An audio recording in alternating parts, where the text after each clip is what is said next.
Hello, I'm Katie Wilson and you're watching A News. Here are your top stories. Israeli officials say they are optimistic of reaching a deal on Gaza as peace talks in Egypt continue. Hundreds of National Guard troops arrive near an army base in Chicago as Trump threatens to deploy them to US cities. And the Nobel Prize for Chemistry has been awarded to 3 scientists for their work on new ways to help tackle climate change.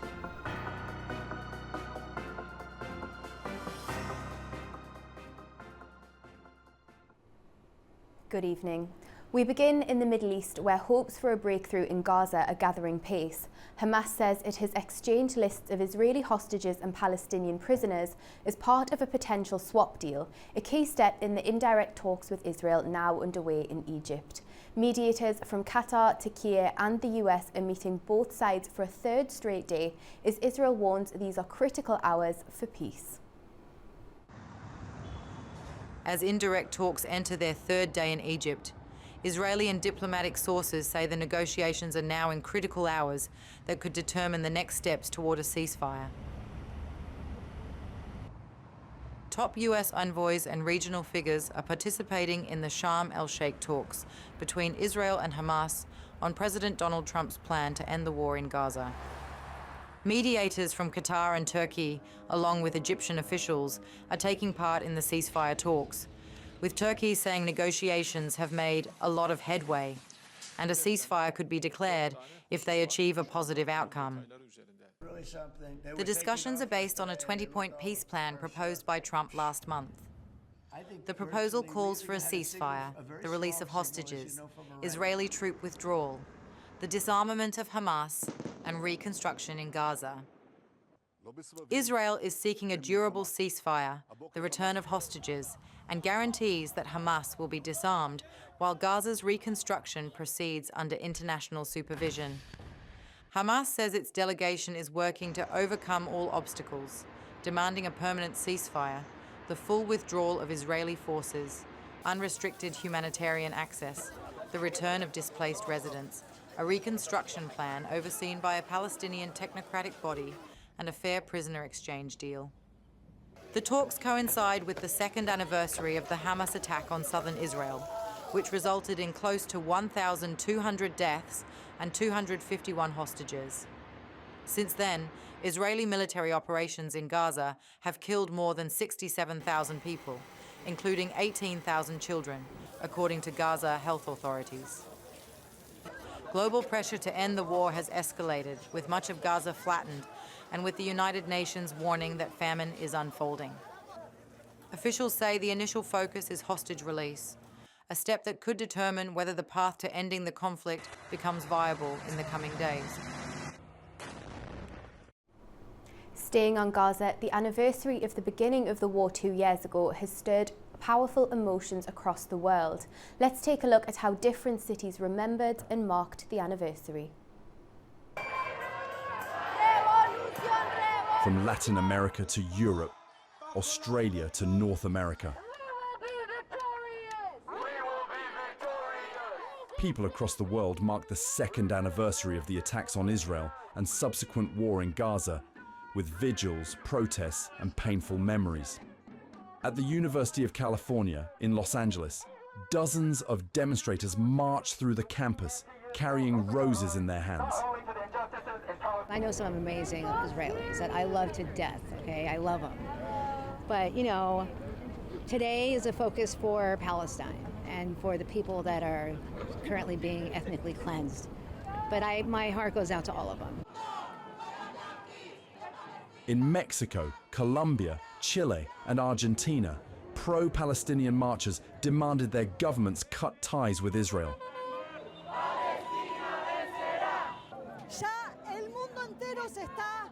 The entire world is already with Palestine, and we will fight to the very end, because we can't take it anymore. It doesn't only affect Palestinians, but it affects all of us who are in the struggle against them.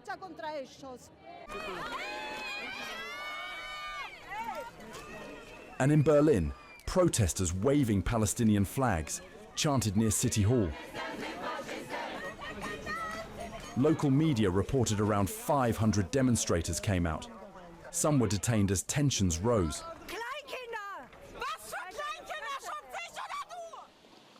But in a different part of the city, another scene was playing out. The Brandenburg Gate was illuminated with the Israeli flag, and a solemn vigil called for the release of hostages and an end to anti-Semitism. In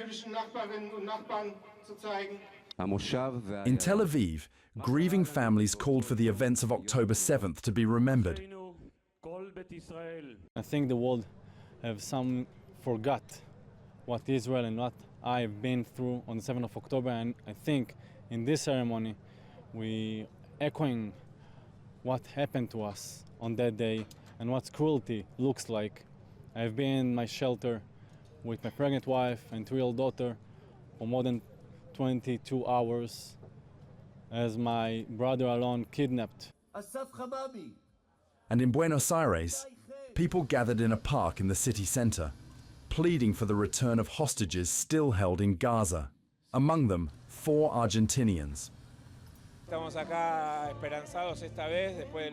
We understand that progress is being made on a ceasefire and on a deal that would bring all the hostages back home, and that is the goal we have. Beyond everything that can be said, the main objective is that all the hostages, all our friends, brothers, are back home. 2 years on, the world remains torn, with hopes resting on informal peace talks taking place in Egypt. The Freedom Flotilla Coalition said that its vessels were intercepted by Israeli forces while heading to Gaza on Wednesday. According to Israel's foreign ministry, the vessels and passengers were safe and had been transferred to an Israeli port and were expected to be deported promptly. This was the second interception in recent days, following the detention of more than 450 activists from the global Samud Flotilla.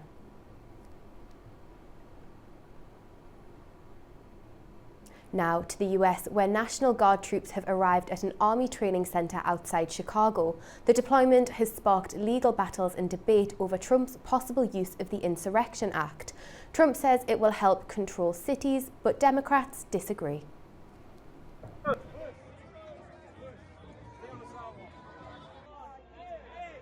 A new wave of unrest hits the United States. President Donald Trump's move to deploy federalized National Guard troops to cities led by Democrats has sparked a wave of legal battles. Footage shows troops now stationed in Chicago, Illinois. Trump argues that his use of the troops is necessary to quell violence in Democrat-controlled cities, crack down on crime, and support his deportation initiatives. To have a great country, you can't have crime. And we don't have crime, but we have cities where there's tremendous crime. And Chicago's one of them. And if the governor can't straighten it out, we'll straighten it out. Thanks. The troops' arrival in the city comes after a judge rejected calls to block their deployment, which has been labeled illegal, dangerous, and unconstitutional. Chicago will not be used as a political prop. Chicago will not be intimidated, and we will not be silent.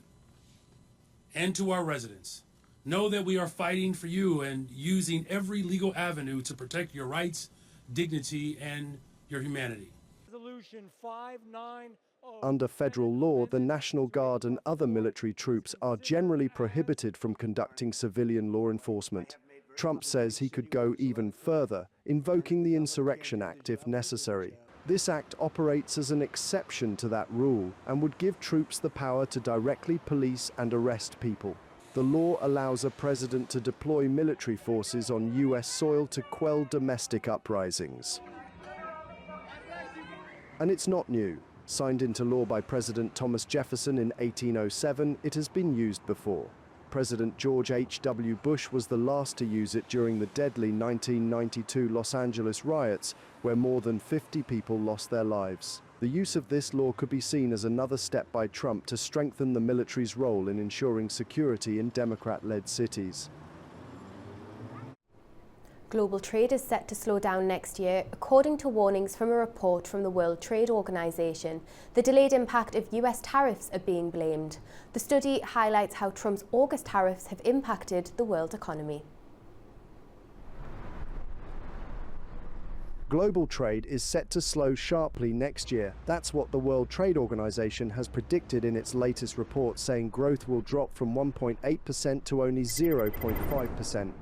The WTO says the decrease is down to US President Donald Trump's tariffs as the effects of the tax hikes take a hold. However, the study raised its estimation for global trade growth to 2.4%, up from 0.9% for this year. The increase is mainly due to companies shipping goods to the United States before the levies took effect, along with higher trade in artificial intelligence-related products.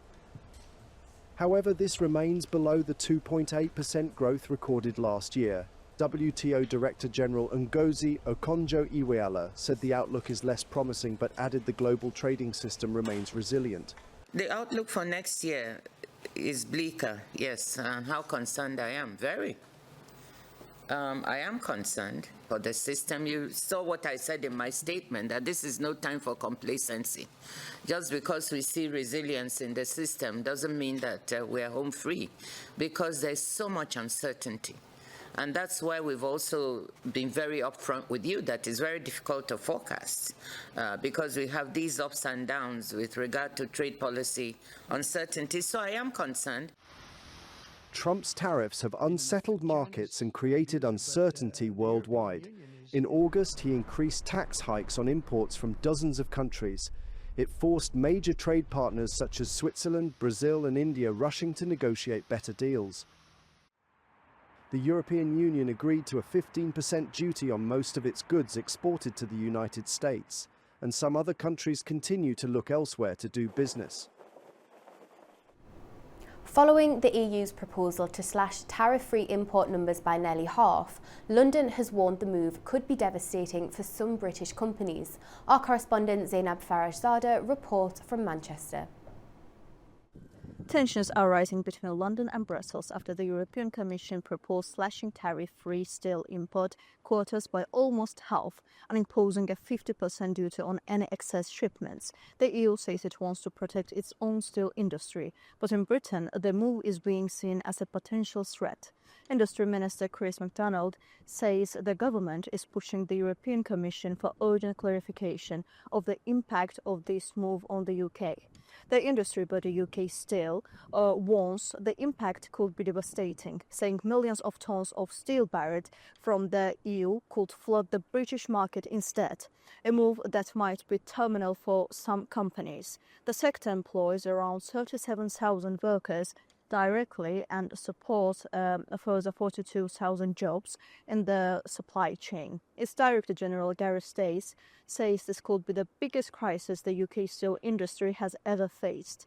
Keir Starmer's government has made defending domestic steel a key priority. Earlier this year, it took control of British Steel, the country's last remaining virgin steel producer, from its Chinese owner to safeguard national supply. Starmer also struck a trade deal with the United States in May, ensuring British producers face tariffs of 25%, half the rate imposed on other countries. And in August, London said Brussels would remove tariffs on key steel products under a new quota system, part of a broad effort to reset UK-EU trade relations. This comes as Prime Minister Keir Starmer visits India, leading the UK's largest ever trade mission aimed at boosting British exports and forging new markets beyond Europe. He is travelling with 125 of the UK's top business leaders, university vice-chancellors and cultural institutions, all aiming to deepen business, education and cultural ties between the two countries. Zainab Farajzada, News, Manchester, United Kingdom. Now, President of the European Commission Ursula von der Leyen has warned of growing security concerns after recent Russian drone incursions into NATO territory. She's calling for a stronger, more coordinated response from member states. Our correspondent Anita Sharma has more. Welcome to This Day in Europe, where the President of the European Commission delivers a forceful address to the European Parliament in Strasbourg. Ursula von der Leyen warns that recent drone incursions and airspace violations are not isolated provocations, but a coherent and escalating campaign aimed at destabilizing the EU, sowing division, and undermining support for Ukraine. She argues that Europe's response must go beyond conventional defense and calls for enhanced deterrence, resilience, legal shields, coordinated strategy, plus a unified front to protect infrastructure, democratic institutions, and public confidence. Parallel to her speech is a fresh flashpoint. The EU is pressuring Belgium to agree to a plan using frozen Russian sovereign assets held via Euroclear in Brussels to fund a €140 billion reparations loan to support Ukraine. Belgium holds the bulk of Russia's frozen assets inside the EU, estimated at around €190 billion. If Belgium caves, the reparations loan scheme could inject predictability and scale into Ukraine aid, reducing reliance on unpredictable national contributions. It could also alleviate the burden on taxpayers within EU member states. But Prime Minister Bart de Wever says Belgium must be protected from legal and financial risk. While his resistance threatens to derail timelines, his hesitance is not trivial. The legal, financial, and reputational risks are real if lawsuits or Russian counterclaims emerge.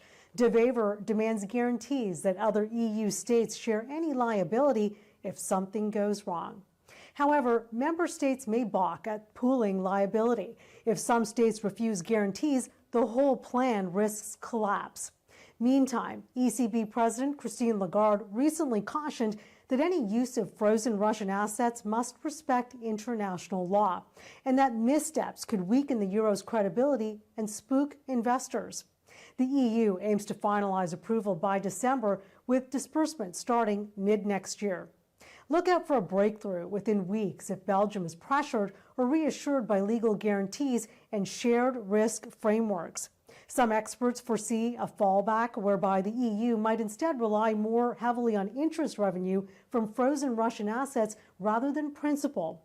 On a side note, Belgium's national news agency reported back in February that frozen Russian assets at Euroclear earned the country €1.7 billion in tax revenue in 1 year.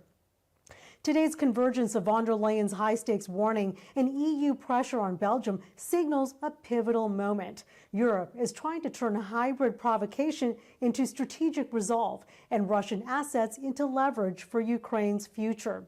While success hinges on overcoming legal, political, and solidarity hurdles across capitals, the next few weeks will tell whether this is a turning point or another stalled effort.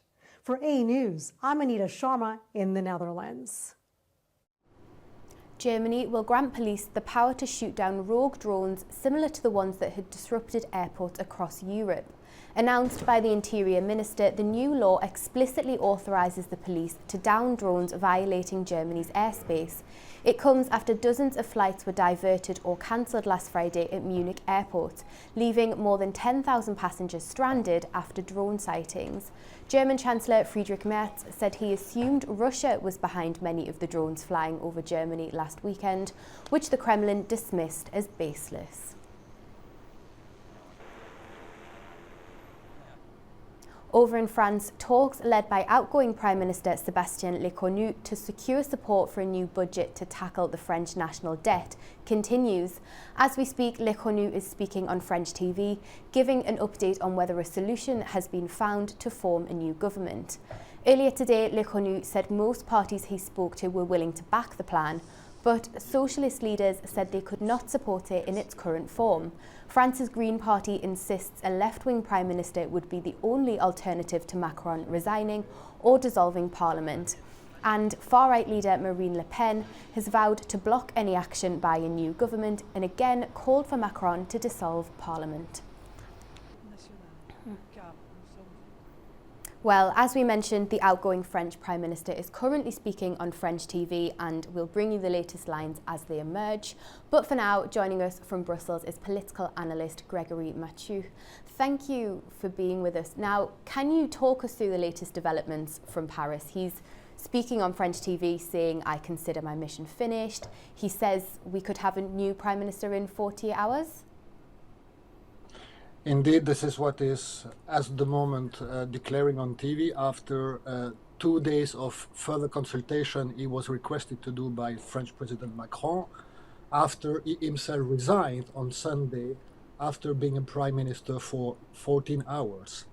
So President Macron asked him to make a last turn, a round table, to see if it's a possibility to find another prime minister. And Mr. Lecornu himself declared that he was not a candidate for a Lecornu second mandate. So he is now reporting on TV that he believes that he has a solution, which will be to give the chance to a left-wing prime minister after it was tried a right-wing prime minister with Michel Barnier and a center-wing prime minister with François Bayrou. France has had 7 prime ministers since Emmanuel Macron is president, but in the last months, it would be the 4th prime minister after Gabriel Attal, Michel Barnier, and François Bayrou. So it is indeed an unprecedented situation in France.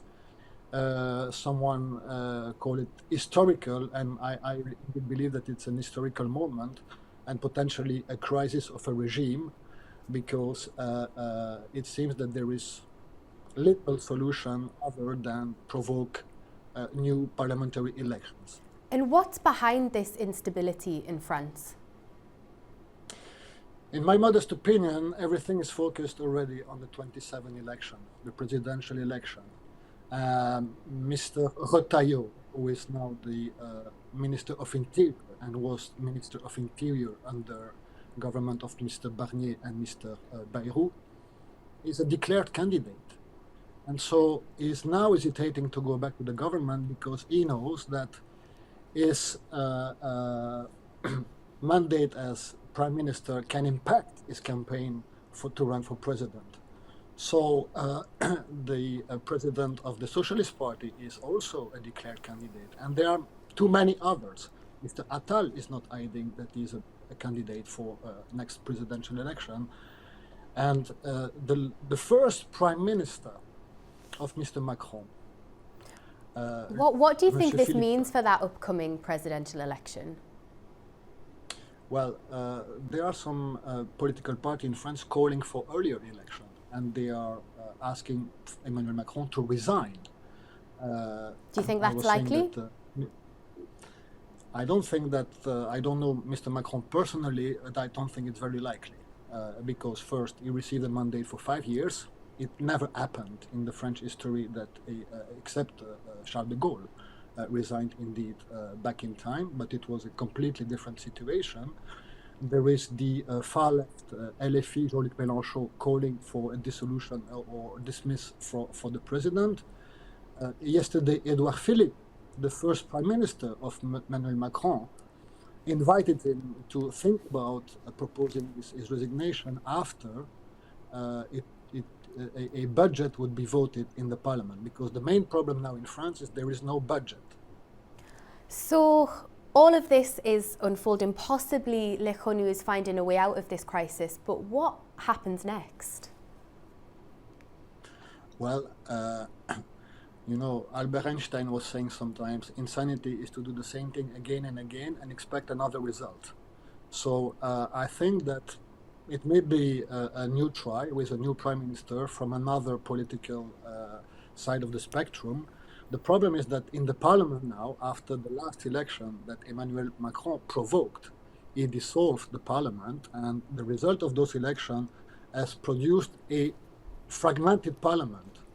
In the past in France, it was more or less like in the US, Republicans, Democrats, red and blue. Now it's kind of a rainbow. It's a lot of colors and a lot of sensibility, and nobody can agree, because this is not in the culture of French politics to build consensus. And I think this is very difficult for any prime minister to find a general consensus and to run the country for the next 2 years. And So what at does this least mean they for try to Marine Le Pen? How do you think Le Pen is reacting to this? She said today that she will now not vote in favor of any new government until there are new elections, because she's looking at the poll, and the poll are indeed indicating that her party is leading in the poll, as it was basically after Mr. Macron provoked the last cancellation of the parliament. But that happened, that some political forces joined forces and built a bloc, a coalition, to go for the last election against Marine Le Pen party. If we are realistic, she won. Her party is the first party in the country.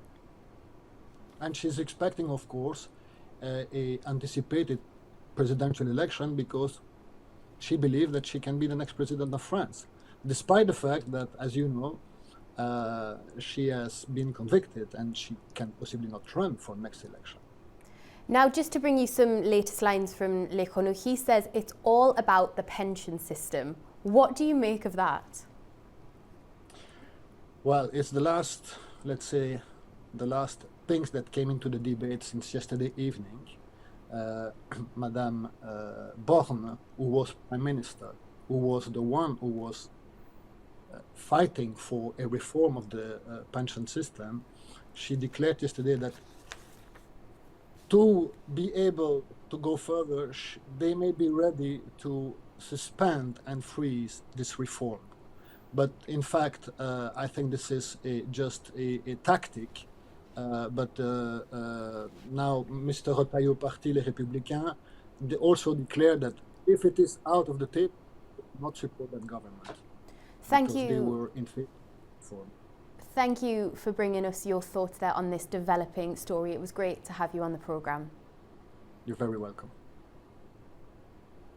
Now, just to keep you posted on those latest lines, Lekhonu has said the French Parliament is fragmented, but there is still the possibility of compromise. And he's gone on to say that there is an absolute majority in Parliament, and that's the majority that refuses fresh elections. So that's the latest there, and of course we'll keep you posted.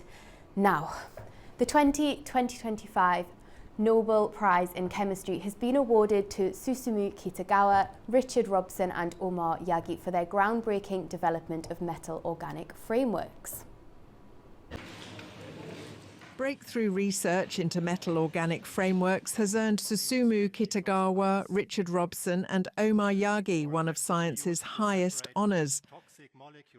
The Royal Swedish Academy of Sciences says their work is revolutionising fields from medicine to clean energy.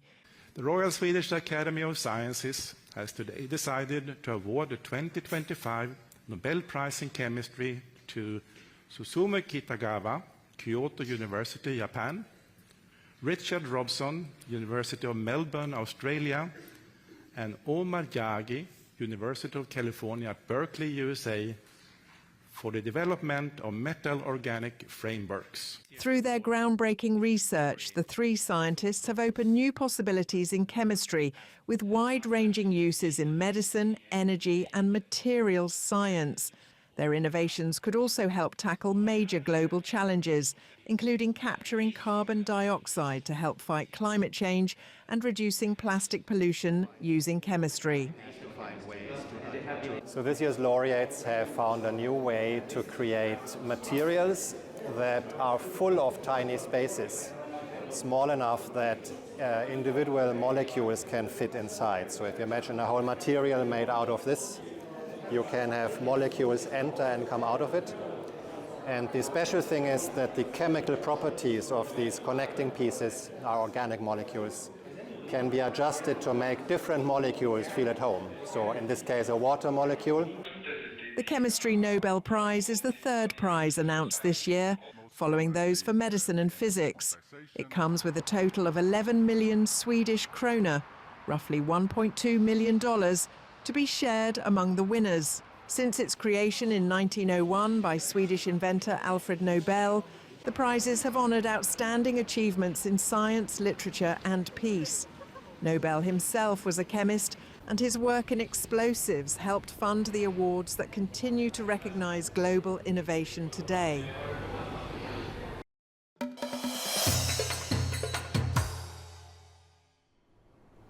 First, turning to Iran, where Tehran and Washington have reportedly been in direct contact and are expected to resume the stalled talks over Iran's nuclear programme. Our correspondent Taraz Shiralilu has more from Tehran. The Kuwaiti newspaper Al Jarida says that Iran and the United States could possibly be restarting nuclear negotiations. It says that the Iranian Foreign Minister Abbas Araghchi and U.S. Special Envoy to the Middle East Steve Witkoff have reportedly established contact several times. The report said the latest conversation between the two negotiators occurred last Saturday evening, apparently agreeing on the need to return to the negotiating table.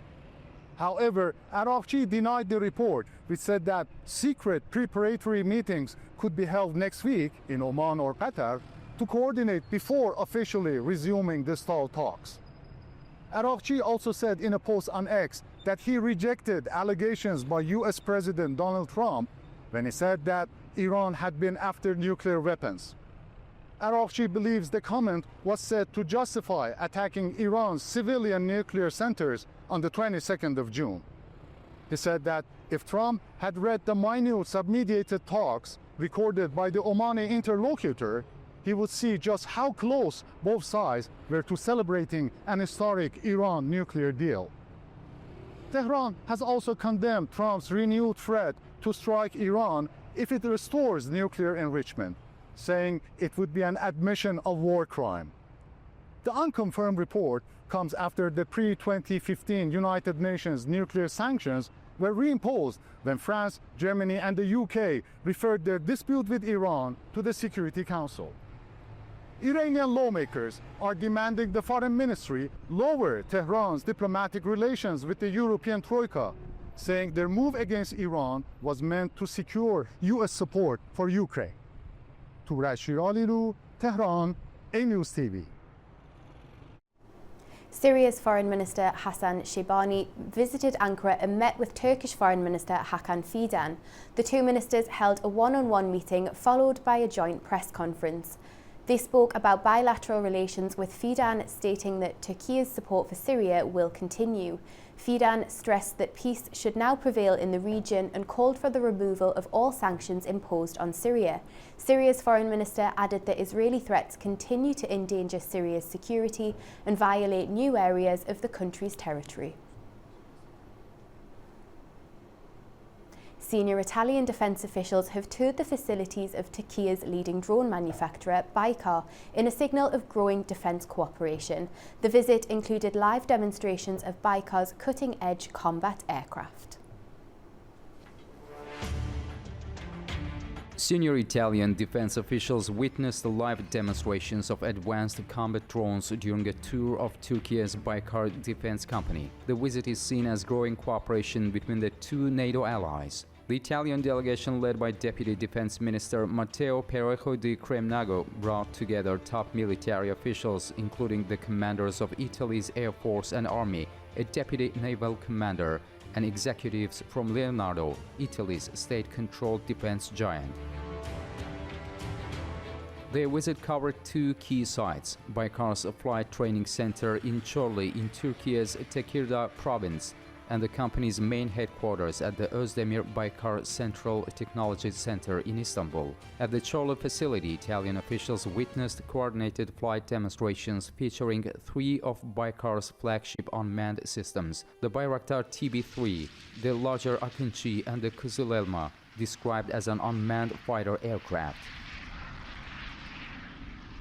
The delegation was accompanied by Turkey's defense industry chief Haluk Görgün, who heads the country's defense industry agency, alongside Baykar chairman Selçuk Bayraktar and CEO Haluk Bayraktar. Analysts say the visit underscores growing synergy between Turkish and Italian defense sectors and could pave the way for new joint ventures and technology partnerships within NATO's defense framework. Ankara is set to host a high-level meeting of the defence ministers of Azerbaijan, Turkey and Georgia. According to the Georgian Defence Ministry, the meeting will discuss strategic partnership in a trilateral format. The defence ministers of Azerbaijan, Turkey and Georgia will meet in Ankara following last year's Batumi talks. The Georgian Defence Minister will also hold bilateral meetings with his counterparts. Following the trilateral meeting, the ministers will sign a joint declaration and deliver statements. The 7th Moscow format meeting on Afghanistan has concluded in Russia. Participants stressed that any foreign military presence in Afghanistan or neighbouring countries is unacceptable and would undermine regional peace and stability. Our correspondent Tamim Bahis has more from Kabul. At the end of the Moscow format meeting on Afghanistan, delegates urged nations most responsible for Afghanistan's current situation to meet their commitments to the country's reconstruction and future development. They reaffirmed support for Afghanistan as an independent, united and peaceful state and called for stronger regional cooperation against terrorism. Participants said Afghanistan should be assisted in eliminating terrorism so its territory does not threaten neighboring countries. They also opposed the politicization of humanitarian aid and underlined the need for continued support to the Afghan people. Afghanistan's Foreign Minister Amir Khan Muttaqi told reporters that the country is free and independent and that any military presence is unacceptable to Afghans and the region. He said narcotics cultivation has stopped and that no unauthorized armed groups, including Daesh, are active inside Afghanistan, though challenges remain beyond its borders. On the sidelines, Muttaqi met Russian Foreign Minister Sergei Lavrov to discuss closer political and economic ties. He also held talks with Pakistan's Special Representative Mohammad Sadiq, focusing on trade, transit and regional security. Both sides agreed on continued dialogue to counter terrorism and ensure secure transport routes. Regional powers including Russia, China, Pakistan, Iran and Central Asian states reiterated their shared goal, a stable, self-reliant and peaceful Afghanistan at the heart of Asia. Tamim Bahis in Kabul, A News. Strict security measures are now in place in Dushanbe ahead of major international meetings. Leaders from CIS and Central Asian countries, including President Vladimir Putin, are gathering in the city.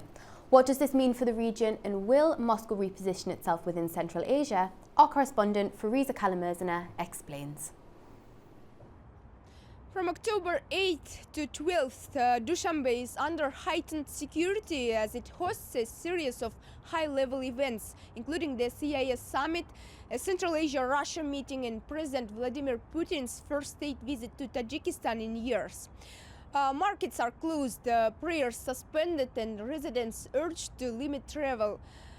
Leaders of 8 CIS countries will meet on October 10th to discuss regional security, economic cooperation and humanitarian issues. The spotlight, however, is on Russia's talks with Central Asian leaders, focusing on counterterrorism and cross-border threats, with a joint statement expected. The meetings come amid Russia's war in Ukraine and growing sanctions pressure.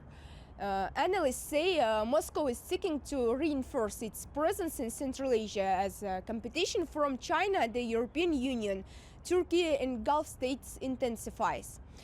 And recent Central Asia-China and Central Asia-EU meetings brought pledges of multi-billion-dollar investments, highlighting Russia's limited economic leverage in the region. Fariza Kalamerzana, Almaty, A News. A new stage of regional development is being launched in Kalpakstan. According to the government's latest plans, 27 large-scale projects worth nearly $2 billion will be implemented across key sectors of the region's economy. Our correspondent Sevil Rajapova has more from Tashkent. The Comprehensive Development Program for Kalpakstan envisions 27 investment and infrastructure projects with a total value of around $2 billion. The initiative aims to accelerate socio-economic growth in the region and create around 10,000 new jobs. Projects will cover vital areas such as gas supply, road construction, logistics, agriculture, industry and healthcare. Authorities say the program will help improve living standards, modernize infrastructure and expand access to public services. This effort is part of the broader Kyrgyzstan Regional Development Program, which targets steady economic growth of 6 to 6.5% per year. It also includes plans to attract between $150 and $200 million in foreign and performance-based financing. Over the past 2 years, 64 investment projects have already been completed, generating more than 5,000 jobs. The newly announced phase represents a continuation of these efforts, focusing on industrial expansion, support for small businesses, and the introduction of new technologies in agriculture. Uzbekistan claims that the program will not only enhance the region's economic potential, but also strengthen its overall resilience and ensure balanced development across Uzbekistan, contributing to greater national cohesion and unity. It is Sevil Rajapov reporting from Tashkent, Uzbekistan, A News. That's all we have for now. From all of us here in the studio, thank you for watching and stay tuned to A News.